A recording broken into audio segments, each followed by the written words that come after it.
Okay, so this lesson will be for the ordinary and exact interest. So, this is still part of the simple interest. So, dito, mas detailed lang natin siya. So, instead of time represented by year, it will be represented by days. Okay? So, let us know first what are the formula that we use. Okay? So first, for ordinary interest or represented as I sub O, so assume there are 360 days in a year. So ang gagawin lang nating formula dyan, we have I sub O or the interest, ordinary interest is equals to the P times R, and the time natin or PRT, instead of time na represented as year, it will be represented as days.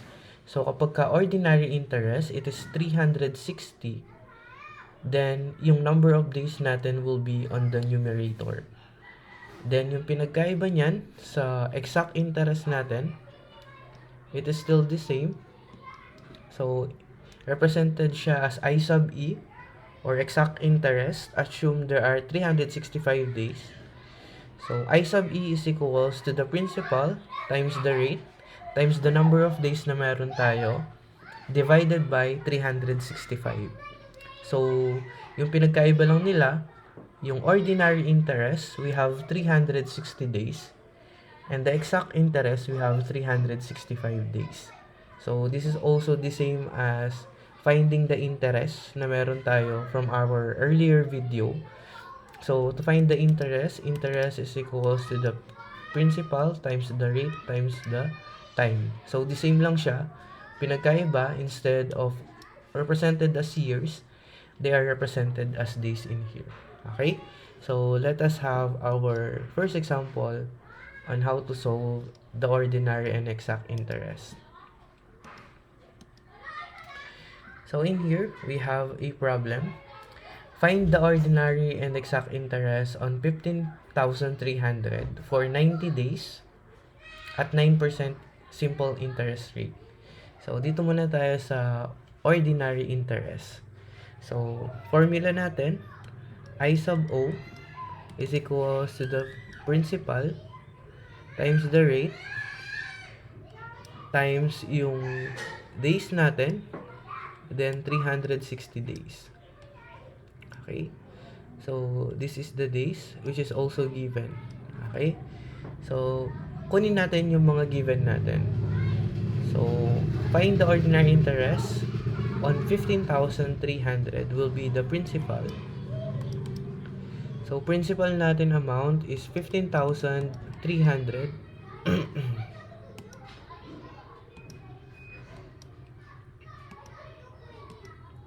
We have 15,300. Then, yung days natin, number of days, is equivalent to 90 days. And then, yung rate natin is equivalent to 9%. Or kapag ka ginawang decimal yan, it is equivalent to 0.09. Okay? So, to get the decimal, from this point, move ka lang 2 places, 1, 2. Then, fill those blanks with 0. That's why we have 0.09. So, substitute lang natin yung given natin. Ordinary interest is equals to the P, which is the principal. We have 15,300 and close, times the R natin, which is the rate, which is 0.09, and then yung days natin, which is 90, divided by 360 days.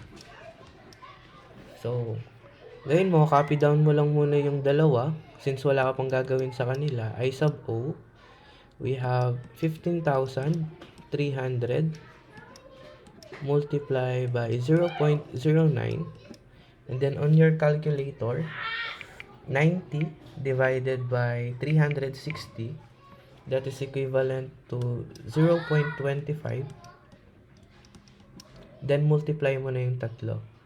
So, answer, multiply by 0.25, multiply mo siya by 0.09, multiply by 15,300. So, ang makukuha natin is equivalent to I sub O is equivalent to 344.25.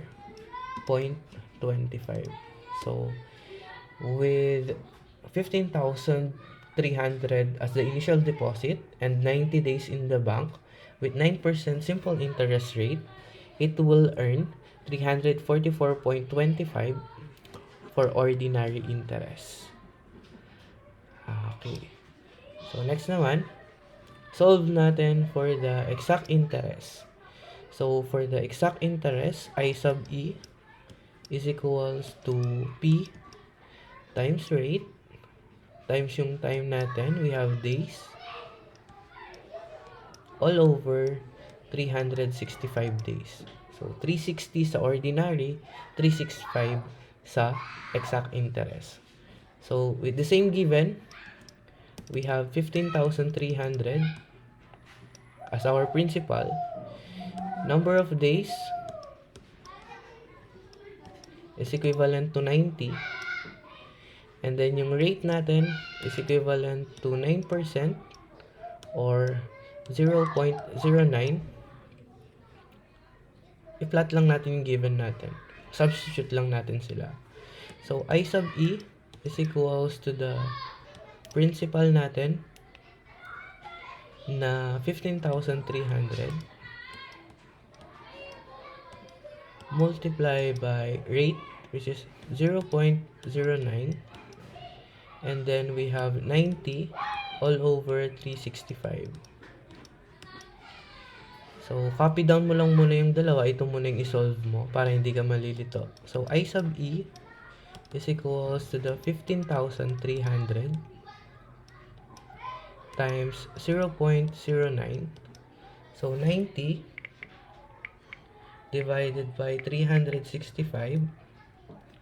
We will have 0.2465 75 3424 657. Okay? So, the answer may be different from your calculator. Depende sa calculator na gagamitin ninyo. Minsan, it will stop here or stop there.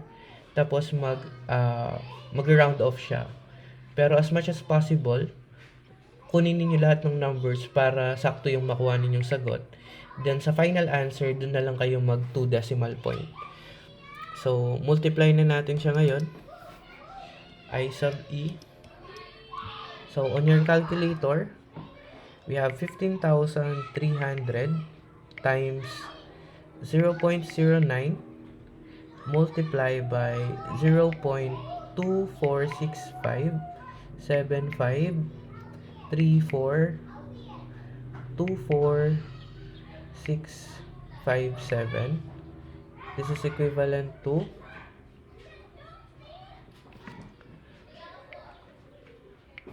ulitin ko lang 15,300 times 15,300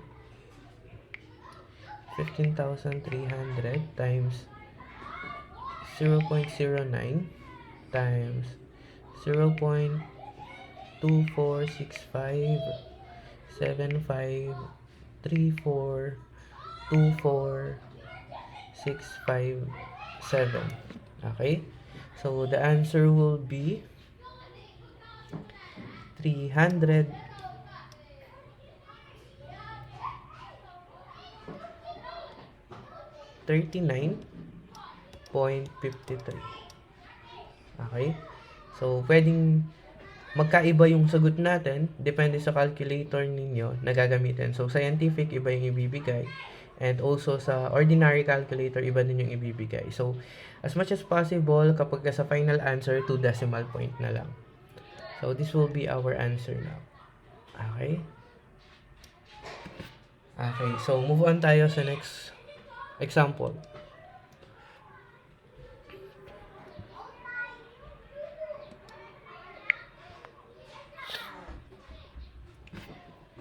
So in here, find the ordinary and exact interest on 10,600 for 105 days at 21% simple interest rate. Okay? So, kunin natin yung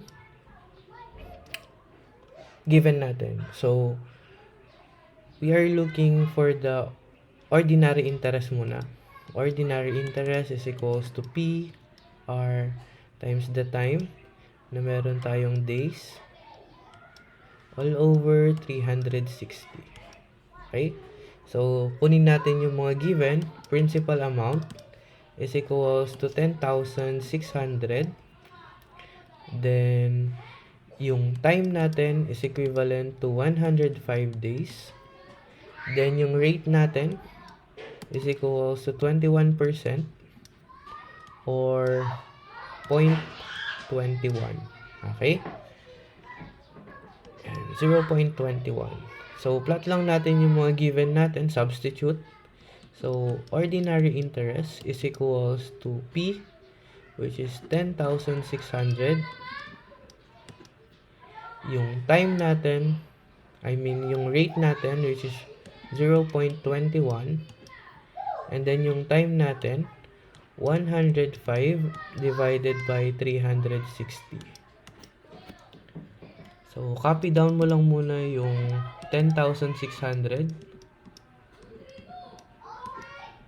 at saka yung 0.21.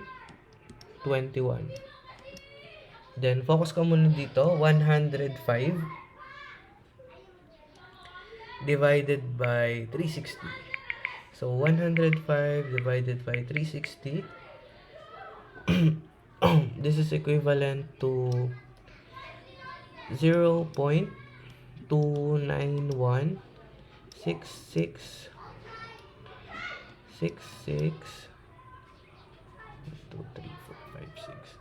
1, 2, 3, 4, 5, 6. Okay. So, as much as possible, kunin nyo lahat ng numbers para sakto yung magiging sagot natin. Then, doon na lang sa final answer, doon na lang tayo mag 2 decimal point. Okay? So, multiply mo ngayon yung mga given natin. So, I sub O, multiply natin ngayon. We have 10,000, wag ko nang isulat.